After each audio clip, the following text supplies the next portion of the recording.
Okay, we've had a feast of 2 days of extremely high-tech fetal ultrasound, and with this talk, we get back to a little bit of basic abdominal ultrasound stuff. And this is something which is very important topic because it has such a wide, varied differential diagnosis, and sometimes we need to keep a track of this condition because the postnatal outcome is, postnatal course is a little turbulent, and if not properly diagnosed and referred to a tertiary center, then some babies can have problems. Historically, the first description of meconium complications was described in 1761, and the first report in ultrasound I found was in Journal of Ultrasound Medicine in 1982. So it's quite a recent kind of publication situation. Prevalence, it happens about 1 in 35,000 live births. The actual frequency may be much higher because many cases may resolve spontaneously and may not be reported and may be asymptomatic even after delivery. 90% of the babies do have cystic fibrosis, so that's an important condition to rule out, especially when you're looking at the appropriate pictures. And 10 to 15% of patients with cystic fibrosis will have meconium ileus. So definition, what are the conditions we look at? Meconium ileus is a situation where the bowel loops get dilated due to inspissated meconium, and then they perforate, and then it leads to a condition called meconium peritonitis. So meconium peritonitis is an aseptic chemical peritonitis of the peritoneal cavity, and then there is intense inflammatory reaction, giant cells accumulate, and there is prolific calcification that occurs very rapidly within about a week's time. And this is probably the most common cause of calcification and increased density in the abdomen would be meconium peritonitis. Meconium originated its term from a name called Meconium aerion, and it probably meant opium-like, and that's why it would signify it puts the fetus to sleep, and it also appears like a tarry substance. The formation of meconium starts in about the third month of gestation. It's basically a thickened intestinal contents, which is very high in protein content in fetuses with cystic fibrosis, and they have high lipase, bile salts, and epithelial cells, which cause the chemical inflammation. And so what are the causes of bowel perforation? If we see, then obstruction due to bowel pathologies are the major cause in 2/3 of cases. That could be atresia, volvulus. In neonatal age group, it could be an intussusception, aganglionosis, and internal herniation. And 1/4 of them would be due to meconium ileus and cystic fibrosis. And the other important group is infections. So these are the three groups which could lead to bowel perforation. And as you see here, this is the group where this is meconium getting inspissated and causing bowel dilatation. That's a bowel atresia, a bowel volvulus, and then, of course, there is perforation. So what's the pathogenesis? I just explained that the inspissated meconium gets accumulated in the ileum and sometimes in the terminal colonic area also. There is proximal bowel dilatation, a vascular insult occurs, there is ischemia, necrosis, peritonitis, and then the manifestation of meconium peritonitis. So there are three basic types. One is the fibroadhesive type, which causes a lot of intense adhesions and bowel dilatation. The type 2 is a cystic type, where you have cystic mass lesions in the peritoneal cavity which calcify. And type 3 is a generalized type, which leads to ascites and diffuse foci of calcification. So how do we look at it from the management point of view? Ultrasonography, of course, is the main area to look at. And then you can do some fetal blood sampling to rule out chromosomal abnormalities. So basically, it comes into a huge differential diagnosis of conditions which have ascites, non-immune hydrops, and other such conditions. Then occasionally, we would do a fetal paracentesis very rarely to look at the fetal fluid in the abdomen. And then very, very extremely rarely, you would need an MRI. So what are the appearances? Classically, meconium peritonitis, because it's a bowel obstruction, leads to polyhydramnios. And this is very important because one of the major differential diagnoses is a urinary ascites or urinary obstruction, where you would expect to have oligohydramnios. Then you would look for dilated bowels and increased echogenicity in the bowel loops. You would see ascites. You would see calcification, which is by far the most important hallmark of a meconium complication. You would occasionally get echogenic masses in the abdominal cavity, which would shadow, and of course, the typical cysts with calcification. So these are some of the manifestations you can see here. It usually starts at about 24 to 25 weeks, and then you start seeing bowel dilatation, which is not expected to be seen. you may or may not have increased density of the contents. So you see here that the bowel is dilated, and probably even here it seems like the colon is dilated. It's going all along the periphery, and there is inspissated contents. Another case where the small bowel is dilated here, and it's in the center, the bowel is markedly dilated, and at some point with 3D imaging, you can see that the bowel is narrowed at this segment here. So this is probably atresia, which may lead to bowel perforation. These are some of the differential diagnoses of bowel dilatations that I'm showing you. And this is another case which came in as early as 21 weeks. The fetus was only 18 weeks, so there's severe IUGR, and already the bowel was dilated. So this is probably a representation of dilated bowel secondary to fetal hypoxia. And baby was severely hypoxic, severe IUGR. So these are some of the differential diagnoses when you're dealing with bowel obstruction and dilatation. It could be meconium, or bowel atresia, or IUGR itself. And then you would expect it to be the most important hallmark that you will see is, of course, calcification and occasionally echogenic bowel. So what are the differential diagnoses of calcification whenever you see it in the abdomen? Of course, the most important one being meconium peritonitis and infection. We just saw some neoplasms like the adrenal, or sometimes even a hemangioblastoma may present antenatally. This, of course, you would identify by the location of the calcification, where exactly it is located. You may see some very rare conditions like portal vein thrombi, and sometimes even fetal death leads to calcification. So this is the diffuse type. We saw the fibroadhesive type causing bowel dilatation, and here you see that all along the bowel loops there are small areas of calcification and hyperechoic deposits. So this is the diffuse type. You don't actually see the bowel dilatation. Probably what's happened is that the bowel dilatation has occurred, the fluid has leaked, it has sealed off, and that has just left calcification in the abdominal cavity. So how do we differentiate the calcification? It's basically the location. As you see here, there is ascites, but in this fetus, the calcification is in the liver. So this is the hallmark of an infection. Whenever we see calcification in the liver, almost certainly it's due to an infection vis-a-vis meconium peritonitis, where the calcification is extrahepatic and it is situated all along the bowel loops. And this is another condition which needs to be differentiated. Of course, it's the echogenic bowel. And this is because in 1 to 3% of patients with echogenic bowel, we know we would have a chromosomal abnormality. And so this should not be mistaken for a meconium peritonitis. And sometimes we would need to resort to a chromosomal analysis also. So this fetus incidentally had a Fallot's tetralogy with a small pulmonary artery and a bright echogenic bowel, which is typical of this situation. Another fetus with ascites, what we see here is that the liver is markedly irregular in shape. You see another fetus with ascites here on the left side, and the liver is very well defined, smooth, and very well appearing. But this fetus had a liver which was very, very irregular, and you can see small bright areas on the surface of the liver. So this is typical of calcification again, and incidentally this fetus had a parvovirus infection.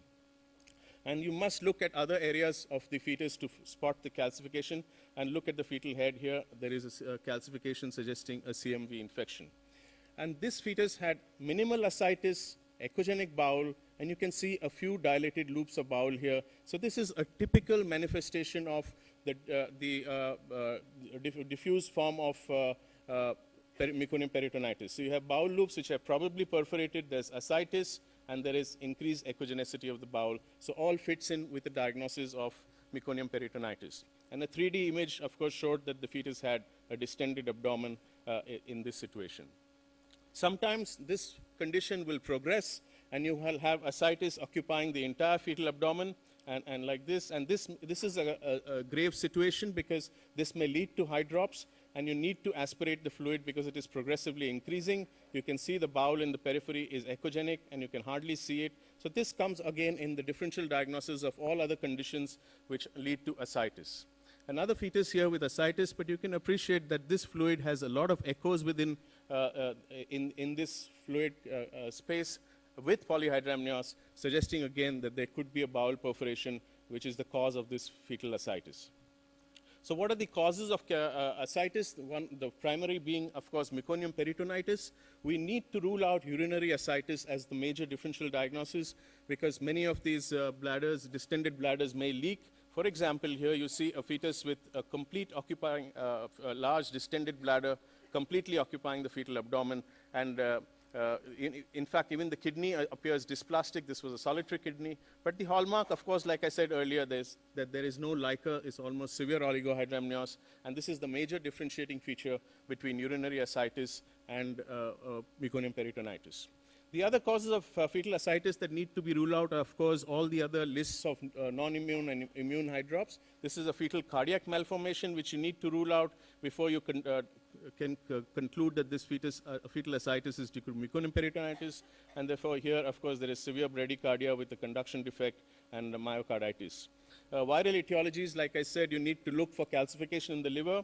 And then there are other rare conditions like metabolic disorders and transient lymphatic ascites which need to be ruled out in the differential diagnosis. You also need to rule out hydrops per se, and that, of course, you see here in the form of subcutaneous edema. So the moment you see subcutaneous edema, that's hydrops and need not be classified as meconium peritonitis. There's also pleural effusion and cardiomegaly that you see here. You need to rule out chromosomal abnormalities, so you have fetal ascites with the kind of agenesis of the cerebellar vermis. So this, again, needs to be ruled out. Then by the next major manifestation of meconium peritonitis is, like I said, cystic mass lesions. And you see here there is some degree of bowel increased echogenicity. Probably one loop of bowel is dilated, and you see a cystic mass lesion that is seen. So you can suspect in this situation a cystic variety of meconium peritonitis. Of course, this is the other spectrum, end of the spectrum, where you have a classical cystic mass lesion with echogenic contents and densely calcified areas here, which is persistent. You also have calcification seen in the bowel loops here scattered, and there is dilatation of bowel loops seen here. So this is, of course, the most typical classic demonstration of a cystic meconium peritonitis, where you have a cystic mass which is chronically calcified. And this is, again, a fetus with ascites and a cystic mass which is calcific. This is actually a distended bladder, so one should not mistake this for an ascites, and one should be careful in seeing that the other causes of cystic mass lesions should be ruled out.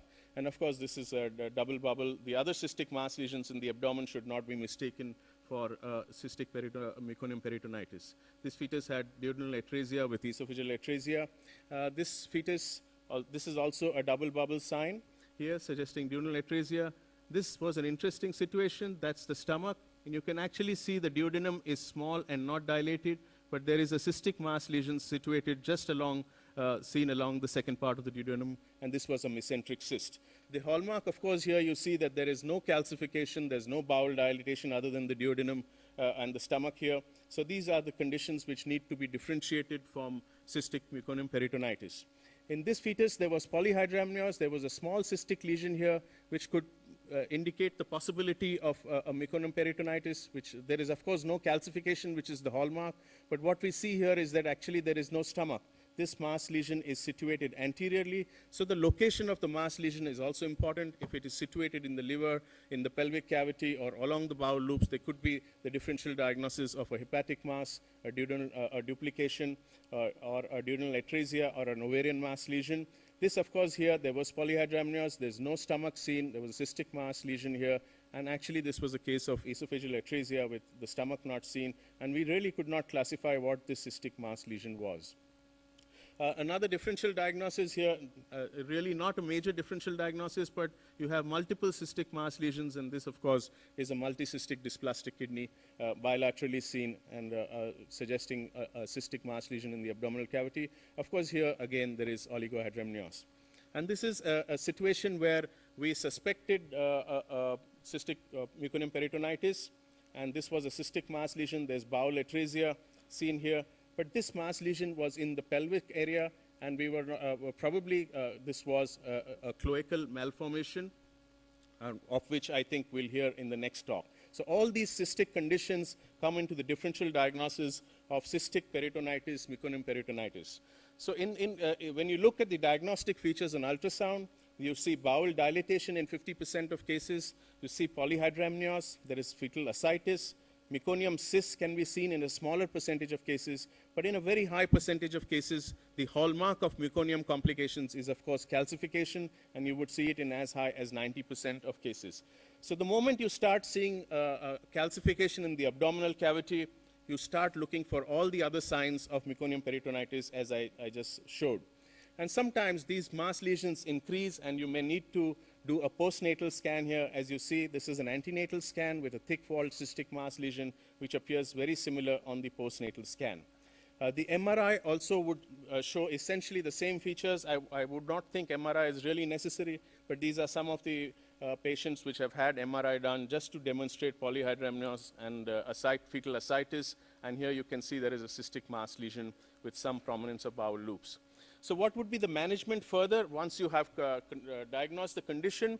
You could do, especially if you're dealing with a situation like echogenic bowel, just to rule out a trisomy 21. If there are any other soft tissue markers, you would do a chromosomal analysis. You would rule out an infection if the calcification is located in the liver, along with calcification in the bowel and the peritoneal cavity. So you need to rule out the torch infections. And then, of course, if the fetus presents early in the phase of the disease, you can do amniotic fluid analysis for cystic fibrosis, because that condition would need to be terminating the pregnancy. Very rarely would you do a fetal ascitic paracentesis, and you would then subject the ascitic fluid for investigations of typical peritonitis to look for leukocytes and lymphocytes. But we would not really need this to be done. Very occasionally we have done it if the diagnosis is not clear and we don't see any calcification, the karyotype is normal. We would probably do it if the ascites is increasing, just to relieve the pressure on the fetal abdomen. The management would then be frequent ultrasounds, probably even weekly, just to see that the condition is not progressing and resolving, exclusion of chromosomal abnormalities, infection and cystic fibrosis, and if the condition is diagnosed very early, that is cystic fibrosis, then you may even consider a termination of the pregnancy. In some situations, the peritonitis would resolve spontaneously, so you see ascites, you see bowel loops are dilated, and on the follow-up scan, the bowel loop becomes normal, there is peristalsis which reoccurs, and the ascites disappears. And this situation, of course, you would not need any management, you would just do a postnatal imaging to see that there is no residue of the disease. But if the condition progresses, like I showed in the earlier case, if the ascites increases, there is progressive bowel dilatation, large cysts which are forming, then you may also consider early delivery at a specialized center so that the baby can be handled with appropriate care.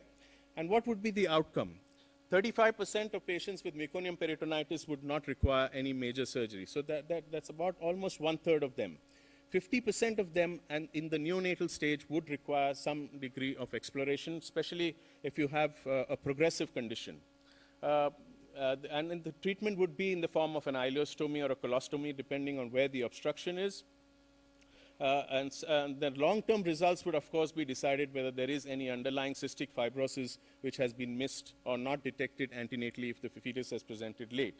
After birth, of course, you will see the signs of peritonitis, abdominal distension, and we would also see scrotal hydrocele on the antenatal ultrasound, but I could not put that image. You would do a plain X-ray abdomen after birth, ultrasonography, and of course sometimes CT and MR. And this is the diffuse ground glass appearance that you would see on the plain X-ray. CT would show the cystic lesion. That's of course the surgical pictures of fluid in the abdominal cavity and exteriorization of the ileostomy done. What are the problems that one could face?